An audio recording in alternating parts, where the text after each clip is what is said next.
So yeah, it happened again. Hey guys, and welcome to today's video. So today's video is going to be a quick rundown of my Sephora VIB recommendations. I was debating on doing this video, but after trying to purchase some of my own items and seeing how we broke the Sephora app, I figured a lot of people are taking advantage of the sales. So I did want to go ahead and give you guys my recommendations now. If you guys have been watching my videos for some time, you guys know that I do enjoy not only sales, but I do enjoy discounters. So this list will definitely be more new fragrances. My top picks, probably about 5 or 6 fragrances. Then I'm gonna go over some fragrance houses, some bundles, and some makeup. I'm gonna go real quick because I wanna get this video up by tomorrow, Sunday, so that if you guys are on the fence, you guys will know what some of my recommendations are. These are fragrances that to me are likable, they're giftable, and something that you might like as well. So let's go ahead and get into the video. Okay, so I'm gonna have my Sephora VIB recommendations of 2021 linked down below, but I missed my video last year, so I'm gonna give you guys a fragrance that I feel like would have been featured in last year's video. My first recommendation is going to be Sea Intense by Giorgio Armani, and this is the 2021 edition. This is a beautiful, kind of warm, intoxicating floral fragrance. This just has this gorgeous boozy top. It's rosy, it's sexy, perfect for date night.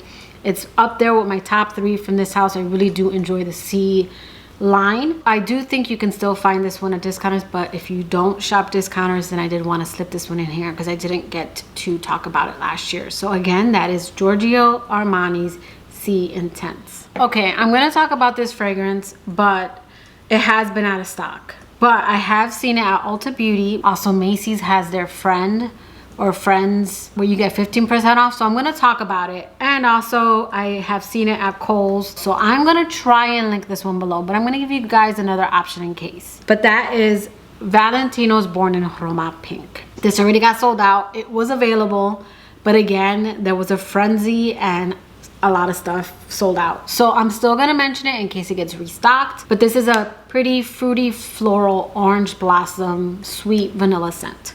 It is your typical designer fragrance, but I enjoy it. And if you didn't enjoy the Valentino line because of the jasmine, to me this has the Valentino DNA, but more on a fruity kind of mandarin orange blossom side. Someone did tell me that they prefer this one because of the jasmine that is in the other fragrances. So I did want to mention this, and I will try to find it and link it and let you guys know of any sale. As of today, I see that Macy's is having a sale, but it might sell out there too. Another option, to me this leans definitely more on a jasmine ambery vanilla side. So whereas this one's Donna Born in Roma more on the jasmine vanilla ambery side, this one's more on a fruity kind of orange blossom side. So it still has a DNA, but I would say this one has a DNA more. This one has become a layering fragrance as well.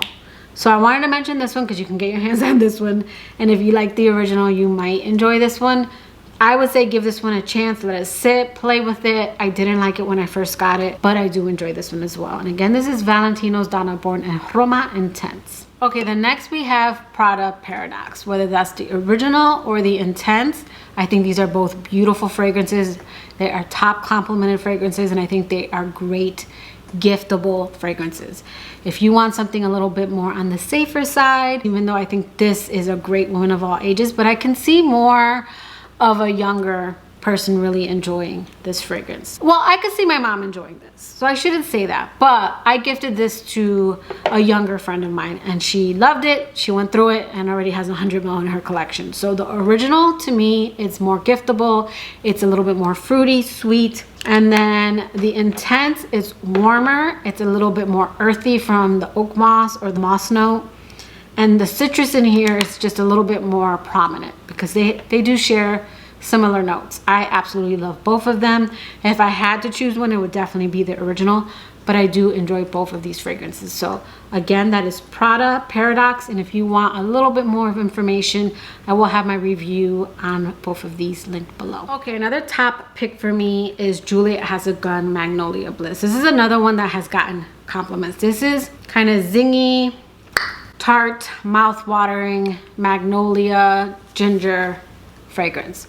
Beautiful. It just gives me, when you think of something mouth-watering, that is this fragrance. This is one that isn't loud, but every time I go to hug someone or give them a kiss, someone always tells me, you smell good. So this is another recommendation. This is again Juliet Has a Gun Magnolia Bliss. Okay, and then next we have Libre L'Absolu Platine by Yves Saint Laurent. This is, if you smell Libre, it's that with an added kind of soapy, aldehyde, powdery touch.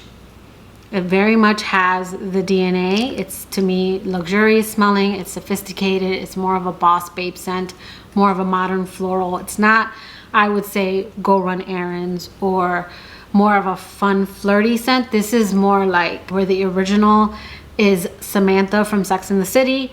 This is Miranda from The Devil Wears Prada. It's more boss babe vibes. If you want more on this scent, I will link my video below, but this is another one in my top new purchases, and I've purchased a lot, and if you go through my recent hauls in the year, you'll see a lot didn't make it. These are definitely my top picks. Okay, and then last from my perfume category, we have Burberry Goddess.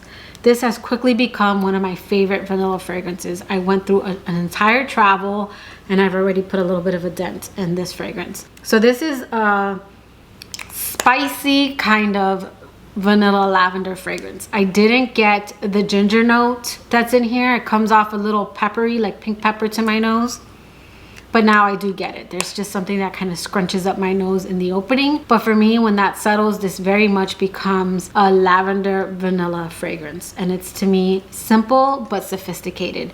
This is another one that I enjoy layering with, but I really do enjoy this fragrance on its own when I want to feel classy, put together, but I don't have too much going on. Like sometimes a fragrance could just be a little too much.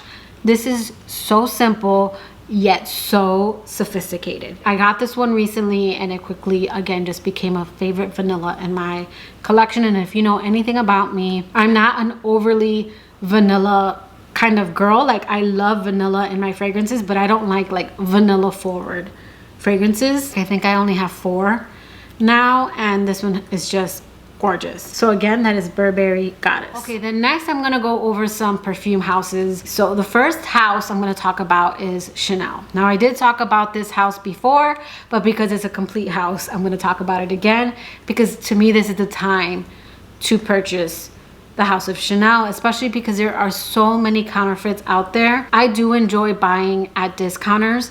That's kind of why I'm talking about these fragrances in particular, because for the most part, these are still fairly new, so you can get a little bit of a savings with the Sephora VIB. But I tend to only talk about new because I get some of the fragrances that are older from discounters. Now, Chanel is not a house that I shop at discounters. My Chanel collection came from either Sephora or Ulta when I've been able to get 20% off.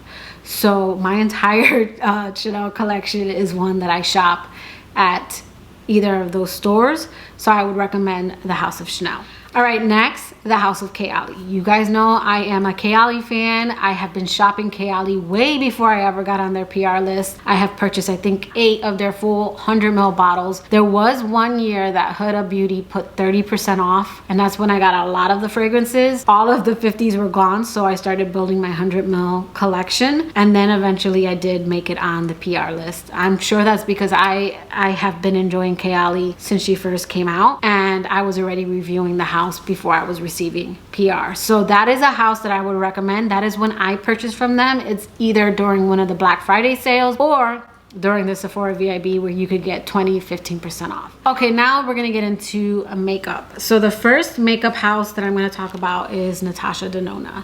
I did talk about Natasha Denona before in my other video, but since it's a house, I'm gonna mention it again because she is one of my favorite houses for eyeshadow as well as blush. I do have some of the mini blush kits, and I do have one of her bigger blush palettes. So I absolutely love Natasha Denona. I have decluttered a lot of my palettes because I prefer her formula. It's what I have on my eye. It's actually one of the palettes that are not in this pile. It's the it's the bronze palette. And I did, during the Sephora VIB, I did pick up the Dream palette. So that is my first makeup recommendation. Okay, another house that I really enjoy is Anastasia Beverly Hills. I still have quite a few palettes from Anastasia, but I especially love her brow products.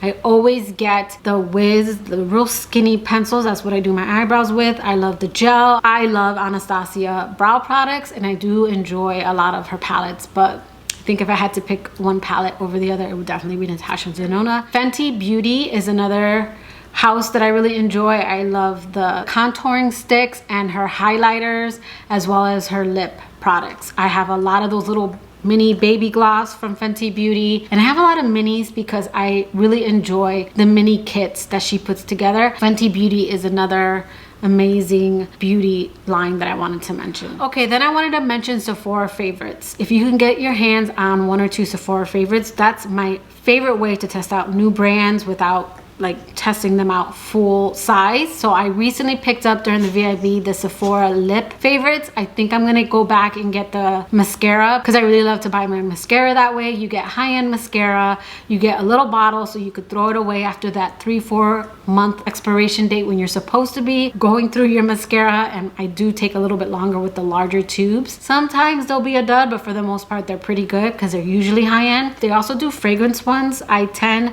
to already own a lot of the fragrances that are in there, but I have done it before in the past where I've wanted a fragrance and saw that it was featured, and usually you can get away with a fragrance for less, and on top of that you get the discount because they're valued at more, they retail for less, and then you get that additional 10, 15 or 20%. So any of the Sephora favorites, I would say look through them, and if you see anything that you've been wanting to try out, that is a good way to try something out and also get into other brands. That's gonna lead me into some honorable mentions. So some honorable mentions are Rare Beauty by Selena Gomez. I really love the blush sets that I've gotten. Also, I don't know if it's Alaya or Ilia, but I love the mascara that I've gotten in one of my mascara kits. And also the Mega Lash or the Big Lash by Lancome. I've discovered a lot of great brands that way. That's also how I discovered Fenty Beauty, was in one of the like kits. So those kits to me are like the best. If there's one thing I could say to pick up,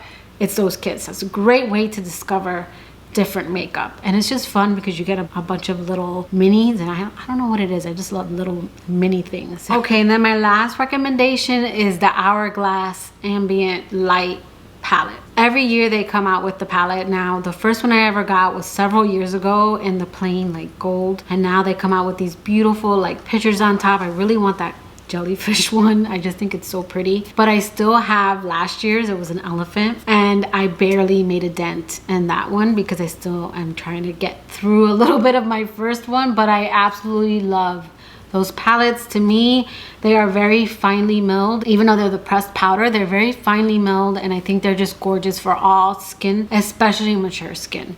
They don't settle in my lines like some other formulas do, and I think they're just beautiful palettes. Like the quality is there. They are expensive, and I feel like they have gone up. Like I don't remember them being $90 unless I'm wrong. I feel like they were lower, so it is a little bit more on the pricey side, but I would recommend those palettes as well. So those are my Sephora VIB recommendations. I will let you guys know what I end up picking up in a future haul, probably a collective haul, because there wasn't too much I was buying because I bought some of the stuff already. Let me know in the comments below, what are you guys planning on picking up? But that will do it for today's video. I hope you liked it. If you did, please give it a thumbs up, and I will catch you guys in my next video. Bye guys.